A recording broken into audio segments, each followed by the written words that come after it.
காலம்ஸ்ங்கிறது என்ன நமக்கு vertical member இல்லையா, வெர்டிக்கல் கம்ப்ரஷன் மெம்பர் இல்லைங்களா.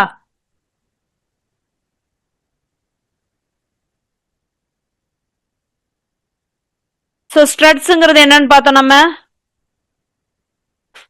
ஸ்ட்ரட் பார்த்தோம் இல்லையா. ஸ்ட்ரட்னா என்னப்பா பார்த்தோம். ஸ்ட்ரட் எதுல வரும்? சத்தமா சொல்லுங்க, தப்பா இருந்தாலும் சரி நினைப்பா உங்களை வந்து அடிக்கவ போறேன். பூட்டிங்ல ஸ்ட்ரட் வருமா? அது பெடஸ்டல்.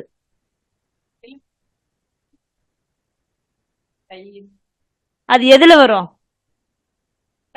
ட்ரெஸ்ல. பூட்டிங்ல அது வந்து ட்ரெஸ் சரியா. ஸோ அது பார்த்தீங்கன்னா ரூஃப் ட்ரெஸ்ல. அதையும் நோட் பண்ணுங்க, அதை மறந்துடுறீங்களே.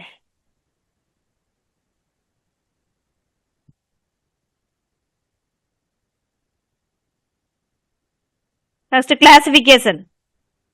Short column and long column.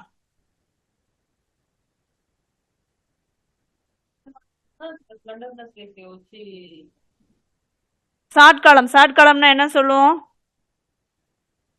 So L by D ratio வந்து பாத்தீங்கன்னா less than 8.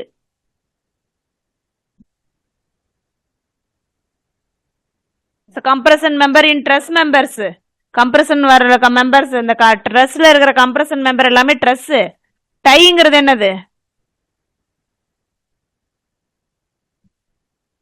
டைங்கிறது என்னப்பா? T I E tie.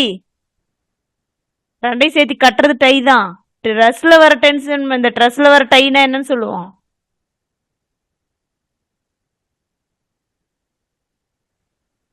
நாளைக்கெல்லாம் ரெண்டையும் 4 டைம் எழுதிட்டு வாங்க. டைனா என்ன, ஸ்ட்ரட்னா என்ன நாளைக்கு எழுதிட்டு வந்து என்கிட்ட காட்டுறீங்க.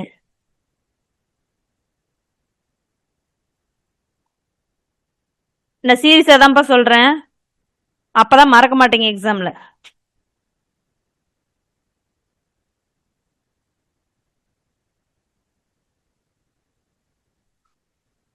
என்னப்பா? ட்ரெஸ்ஸஸ்க்கு எப்படி இன்னொரு பேர் டையா? ட்ரெஸ்ஸுக்கு இன்னொரு பேர் வந்து பின் ஜாயிண்டட் ஃப்ரேம் தான். பின் ஜாயிண்டட் பிளேன் ஃப்ரேம் தான் ட்ரெஸ். அதான் இப்ப சொன்னேன் காலையில. டென்ஷன் மெம்பர் தான் டை. ஷார்ட் காலம்ஸ் அப்படின்னு பாத்தீங்கன்னா எல் பை டி ரேஷியோ பாத்தீங்கன்னா லெஸ் தென் 8 இருக்கும்.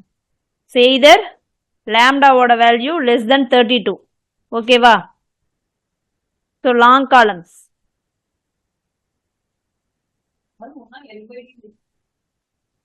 ஆம்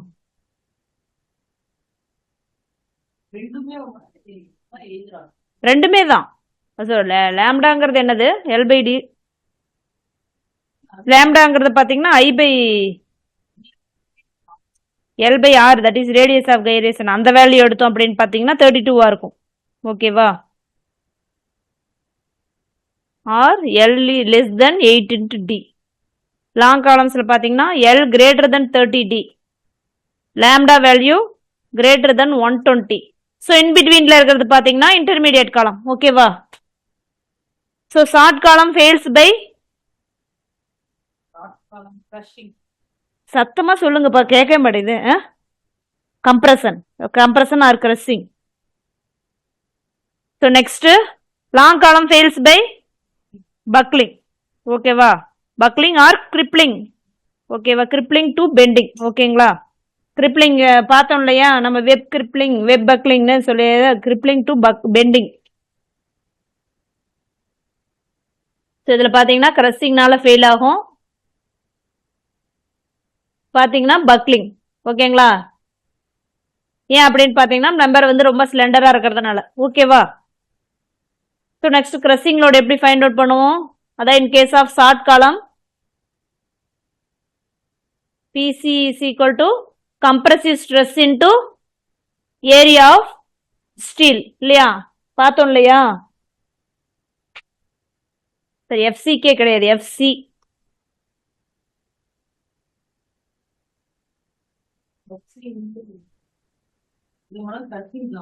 கிரஷிங் நம்ம ஆல்ரெடி பார்த்ததுதான்மா, பார்த்தோம் இல்லையா? FC into AS. Crushing load எப்படி கால்குலேட் பண்ணுவோம் அப்படின்னு பாத்தீங்கன்னா AC into FC into FCங்கிறது கம்ப்ரசிவ் ஸ்ட்ரெஸ், ASங்கிறது area of steel, sorry total area. Total area under compression. So அதனால நம்ம வந்து ஏசின்னு வச்சுக்கலாம்.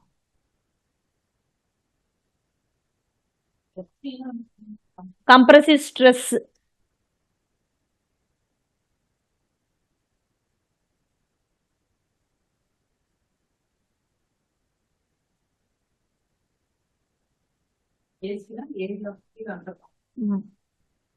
சரி, area of concrete and steel under compression தான். சரி, எல்லா இதுமே கன்சிடர் பண்ணுவோம் நம்ம.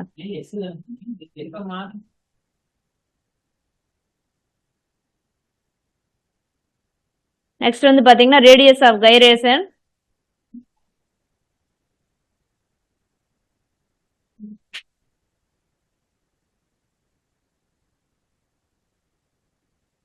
R is equal to என்னப்பா வரும்? ரேடியஸ் ஆஃப் கைரேஷன் என்னது? R is equal to I by M கிடையாது. ஐங்கிறது என்னது? ஏ ஏரியா செக்ஷன் தான், கிராஸ் செக்ஷனல் ஏரியா தான். So next slenderness ratio, effective length divided by radius of gyration. ஓகேவா? இங்க வந்து ரெண்டு கன்சிடர் பண்றது எஃபெக்டிவ் லென்த் தான் கன்சிடர் பண்ணும். ஓகேவா?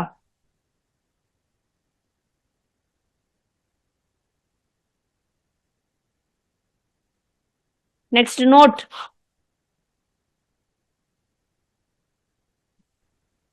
Yes, slenderness ratio increases.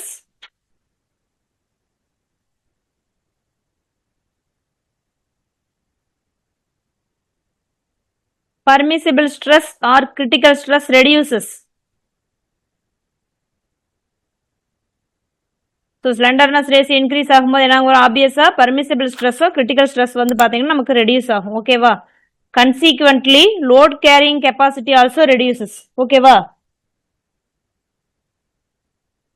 So permissible stress நமக்கு ரெடியூஸ் ஆகும்போது என்ன ஆகும்?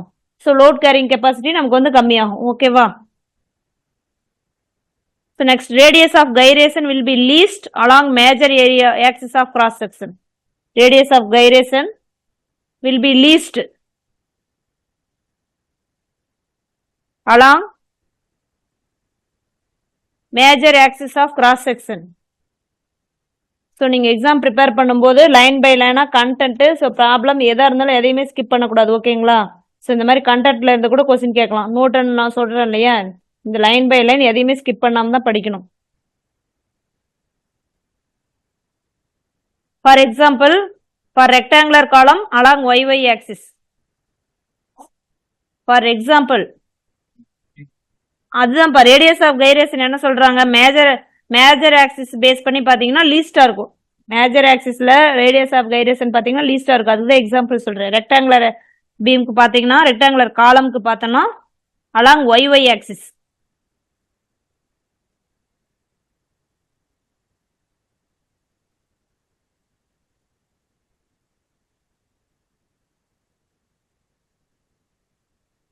for given area. Next, tubular section will have maximum radius of gyration. இப்போ என்ன சொல்றாங்க? ஸோ எல்லாமே ஒரே ஏரியாவா கொடுத்துருந்தாங்கன்னா டியூபுலர் செக்ஷன் பார்த்தீங்கன்னா மேக்ஸிமம் ரேடியஸ் ஆஃப் கைரேஷன் இருக்கும். ஓகேவா? Next, H section is more efficient than I section. H section is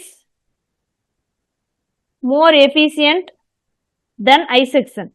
so காலம்ல என்ன சொல்றாங்க? I section விட H section வந்து எஃபிஷியன்டா இருக்குன்னு சொல்றாங்க. ஓகேவா?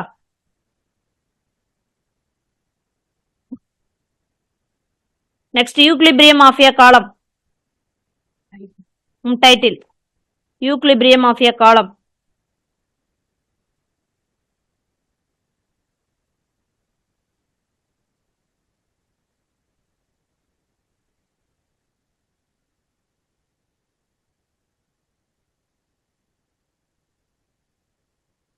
A column is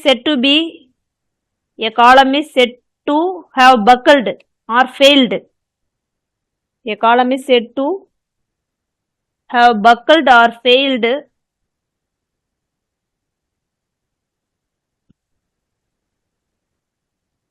when it reaches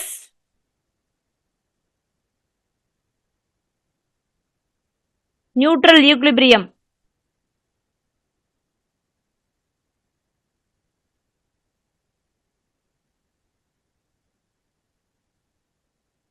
so காலம் வந்து பார்த்தீங்கன்னா நியூட்ரல் ஈக்குலிபிரியம் ரீச் ஆகும்போது பார்த்தீங்கன்னா அது வந்து ஃபெயில்டு நம்ம சொல்லுவோம். ஓகேங்களா? இது ரொம்ப ரொம்ப இம்பார்ட்டன்ட் பாயிண்ட். ஓகேங்களா? இந்த பாயிண்ட் பார்த்தீங்கன்னா ரொம்ப ரொம்ப important. Next Euler's theory. Euler's theory நீங்க என்ன ஆயிலர்ஸ் சொல்லுவீங்களா? Euler's theory. Euler's theory of long காலம் படிச்சிருக்கோம் இல்லையா? அது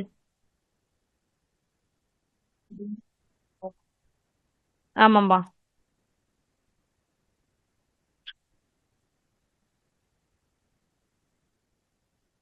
first critical load.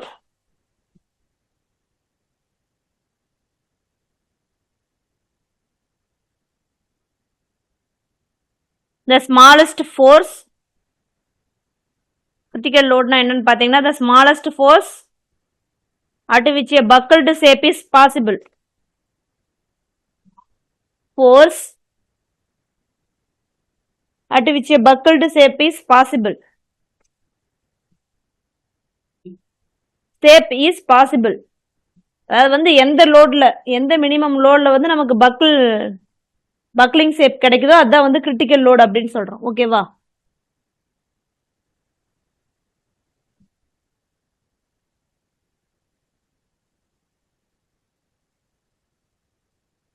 The column buckle in the plane of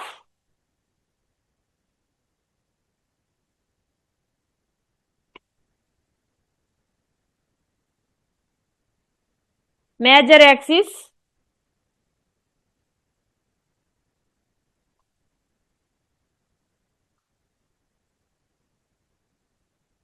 of the cross section.